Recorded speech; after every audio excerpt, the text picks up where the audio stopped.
Last month, I made a video introducing you to flying a drone in the most basic way possible. And after receiving some pretty positive feedback, I was encouraged to make a part 2. In this video, I will show you 4 popular drone shots with increasingly more advanced movements and how to achieve them, including tips on how to work your way up to them while developing the muscle memory in your hands to be able to replicate these moves again and again. What's up guys, I'm Adam, aka Drone Dad. If you're new here, I make drone videos and tech reviews specifically focused on devices geared towards people on a budget or wanting to keep their gear bag compact and portable. People really seem to enjoy part 1 of this series. I'll leave a link to that at the end of the video and in the description in case you haven't seen it. Please make sure to subscribe and hit the notification bell so you'll be notified on all future videos. Now that we've gotten that out of the way, let's get into it. Everyone who has ever flown a drone knows the orbit is our bread and butter. Everyone likes that shot, getting to see an object all the way around in a nice fluid movement. But having jittery, clunky controls will ruin the shot and that moment. Practice definitely makes perfect with this one. Here's what this move looks like on the controller.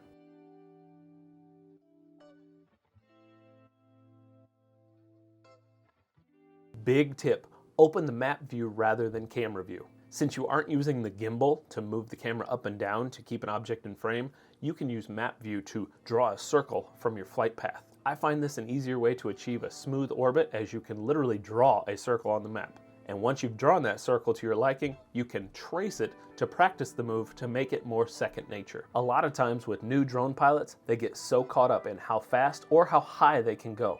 But many times, the best shot is basically using this thing as a really tall tripod and just panning it from side to side. Instead of moving around the subject like we did with the orbit, in this one we are going to let the subject do the moving and we're going to merely pan from side to side and keep it in frame. This is a really popular shot for travel vlogs or someone showing leaving a scene. Best way to do this is find an open field along a highway, preferably with no power lines around. Get in the air and pick a car or truck to focus on. As it comes closer, pan with it while moving the gimbal down, or move the gimbal up as it moves away from you. Once you get the hang of it, you'll be able to do both in the same move.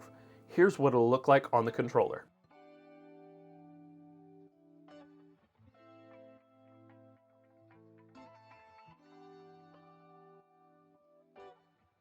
Tip: begin far away and move closer as your skills improve. The farther you are from the subject, the less controls needed to keep it in frame.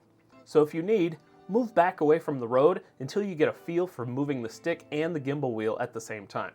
Then, as you get used to it, move closer, which will require more movement of the controls. Do this enough and you'll be able to be right alongside the vehicle and still be able to track it with ease. The next move takes the last concept and adds some movement to it.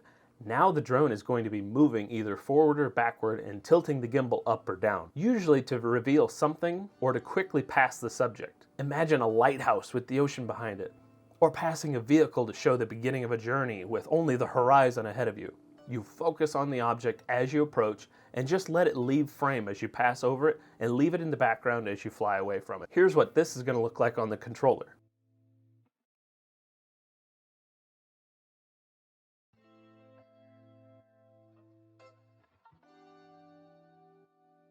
Tip: begin far away and move closer as your skills improve. Just like with movement 2, starting farther away from the subject is going to make this shot easier to pull off because it'll be in frame longer and require less inputs for you to follow it. Again, you can move closer as you get more comfortable for some really engaging shots. Before we get into our last movement, I would like to just leave a link to my Etsy store in the description and a pinned comment. I'm working on new designs and I really appreciate the support, so after this video, feel free to hop on over there and grab a cool new shirt or a coffee mug for yourself. Sorry, just had to get that out of the way. Let's keep moving. Our 4th and final movement in this installment is definitely a tricky one. It'll require you to not only orbit an object while using both sticks, but also to rotate the gimbal wheel at the same time. In this one, the subject is going to try to leave the frame both from the left and right, but also from the top and bottom. So you have to work all the controls to keep it centered on both X and Y axes. This one could be good for maybe a skyscraper with a balcony of people dancing the night away. Or if you're a country boy like me, orbiting a tractor or a combine while simultaneously moving in closer. This will require you to slowly start making your orbit tighter and tighter as you descend so you can end your shot at the right mark like a combine finishing a row of crops. Tip: Begin far away and move closer as your skills improve. Sounding like a broken record here, but starting farther away from the subject is really going to help you ease into this movement. You'll still be able to get the subject you want with less movement needed on your part.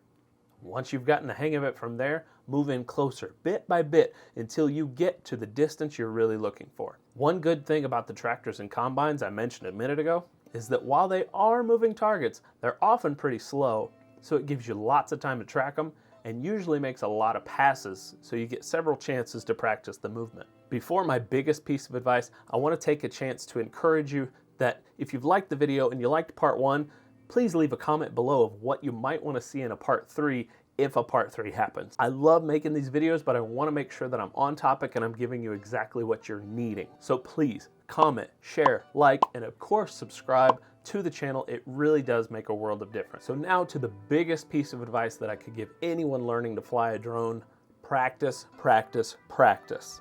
Don't wait until you need a shot to practice that flight movement. Oftentimes, when it's the real deal, you only get one chance, and if you haven't practiced that maneuver, the shot will come out wonky, or worse, you'll crash. So go out into open fields on your own time and practice the moves. Pick a subject like a barn or a silo or a beat up car and practice as if that were the real subject. That way, when the time comes for that once in a lifetime shot, you'll have the skills to be able to capture it. Oftentimes, I go out and fly and the footage I get never sees the light of day because it wasn't the subject I was most worried about. It was the experience of flying and honing my skills, building up that eye-hand coordination of the controls, understanding how touchy or sensitive your controller might be, and being able to adjust accordingly. So do yourself a favor this summer. Get your drone, take it out in the middle of nowhere, and just fly around. You'll find things to focus on, new moves to try, and you'll learn to make the most of a shot. Drones like this Mini 2 are so user-friendly that it takes a lot of the skill out of everyday flying, and I'll put the link in the description, but to become a good pilot takes practice. There's just no way around it.